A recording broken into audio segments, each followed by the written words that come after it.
ವಿಫಲ ಆಗಿರ್ತಕ್ಕಂಥ ಕಾಂಗ್ರೆಸ್ ಪಕ್ಷ ಮತ್ತು ಅದರ ನಾಯಕ ಆಗಿರ್ತಕ್ಕಂಥ ರಾಹುಲ್ ಗಾಂಧಿ ಅವರು ಒಬ್ಬ ವಿರೋಧ ಪಕ್ಷದ ಸ್ಥಾನದಲ್ಲಿ ಕುಳಿತುಕೊಂಡು ಅಂದ್ರೆ ಮೊದಲ ಬಾರಿಗೆ ಒಂದು ಸಂವಿಧಾನಾತ್ಮಕ ಒಂದು ಹುದ್ದೆ ಅವರಿಗೆ ಸಿಕ್ಕಿದೆ. ಸಂಸದರಾಗಿದ್ರು ಒಂದು ಕಡೆ, ಆದರೆ ವಿರೋಧ ಪಕ್ಷದ ನಾಯಕರಾಗಿ ಮೊಟ್ಟ ಮೊದಲದಾಗಿ ಜವಾಬ್ದಾರಿಯನ್ನು ತೆಗೆದುಕೊಂಡಿದ್ದಾರೆ. ನಿನ್ನೆ ದಿನ ಪಾರ್ಲಿಮೆಂಟ್ನಲ್ಲಿ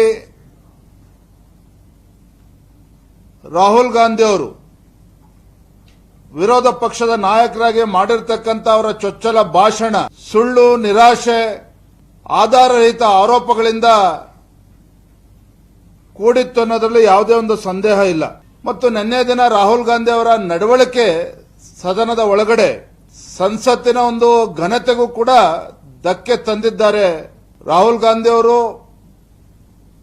ಲೋಕಸಭಾ ಚುನಾವಣಾ ಸಂದರ್ಭದಲ್ಲೂ ಸಹ ಸುಳ್ಳನ್ನೇ 10 ಬಾರಿ ಹೇಳಿಕೊಂಡು ದೇಶಾದ್ಯಂತ ಪ್ರವಾಸ ಮಾಡಿದ್ರು.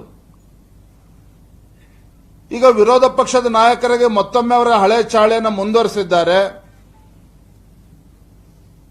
ವಿರೋಧ ಪಕ್ಷದ ನಾಯಕನಾಗಿ ಸಂಸದರಾಗಿ ಸಂಸತ್ನಲ್ಲಿ ಯಾವೊಂದು ವಿರೋಧ ಪಕ್ಷದ ನಾಯಕರಾಗಿ ಆ ಘನತೆಯನ್ನು ಎತ್ತಿಡಬೇಕಾಗಿತ್ತೋ ಆ ಒಂದು ಘನತೆಗೂ ಕೂಡ ಧಕ್ಕೆ ತರತಕ್ಕಂಥ ಕೆಲಸ ಮಾಡಿದ್ದಾರೆ.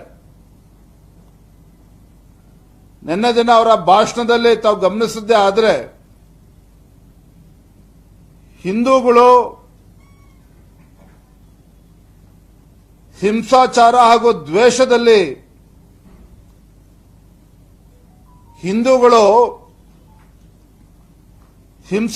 ಹಾಗೂ ದ್ವೇಷದಲ್ಲಿ ಹಗಲಿರುಳು ನಿರತರಾಗಿದ್ದಾರೆ ಅನ್ನುವ ಮಾತನ್ನ ಉಲ್ಲೇಖ ಮಾಡಿದ್ದಾರೆ. ಈ ಮಾತನ್ನ ಹೇಳಿದ್ರ ಮುಖೇನ ಸನ್ಮಾನ್ಯ ರಾಹುಲ್ ಗಾಂಧಿ ಅವರು ವಿರೋಧ ಪಕ್ಷದ ನಾಯಕರು ಈ ದೇಶದಲ್ಲಿರ್ತಕ್ಕಂಥ ಅಸಂಖ್ಯಾತ ಹಿಂದೂಗಳಿಗೆ ಅವಮಾನ ಮಾಡಿದ್ದಾರೆ. ಹಿಂದೂಗಳಿಗೆ ತೇಜೋವಧೆ ಮಾಡತಕ್ಕಂಥ ಕೆಲಸ ಸ್ವತಃ ರಾಹುಲ್ ಗಾಂಧಿ ಅವರು ಮಾಡಿದ್ದಾರೆ. ಅಷ್ಟೇ ಸಾಲದು ಅಂತೇಳಿ ನಿನ್ನೆ ದಿನ ಅವರ ಭಾಷಣದಲ್ಲಿ ಅಗ್ನಿವೀರ್ ಬಗ್ಗೆ ಮಾತನಾಡಿದ್ದಾರೆ, ರೈತರ ಬಗ್ಗೆ ಮಾತನಾಡಿದ್ದಾರೆ, ಅಯೋಧ್ಯೆ ವಿಚಾರದ ಬಗ್ಗೆ ಮಾತನಾಡಿದ್ದಾರೆ ಮತ್ತು ಮೈಕ್ರೋಫೋನ್ ಬಗ್ಗೆನೂ ಕೂಡ ಮಾತನಾಡಿದ್ದಾರೆ. ಇವೆಲ್ಲ ವಿಚಾರಗಳಲ್ಲಿ ಸುಳ್ಳು ಹೇಳಿಕೆಗಳನ್ನು ಕೊಟ್ಟು ಒಂದು ಕಡೆ ಹಿಂದೂಗಳಿಗೆ ಅವಮಾನ ಮಾಡಿರ್ತಕ್ಕಂಥದ್ದು, ತೇಜೋವಧೆ ಮಾಡಿರ್ತಕ್ಕಂಥದ್ದು, ಅನೇಕ ವಿಚಾರಗಳಲ್ಲಿ ಸುಳ್ಳು ಪ್ರಚಾರವನ್ನ ಆ ಸದನದಲ್ಲಿ ಕೂತು ಮಾಡಿರ್ತಕ್ಕಂಥದ್ದು ಅಕ್ಷಮ್ಯ ಅಪರಾಧ.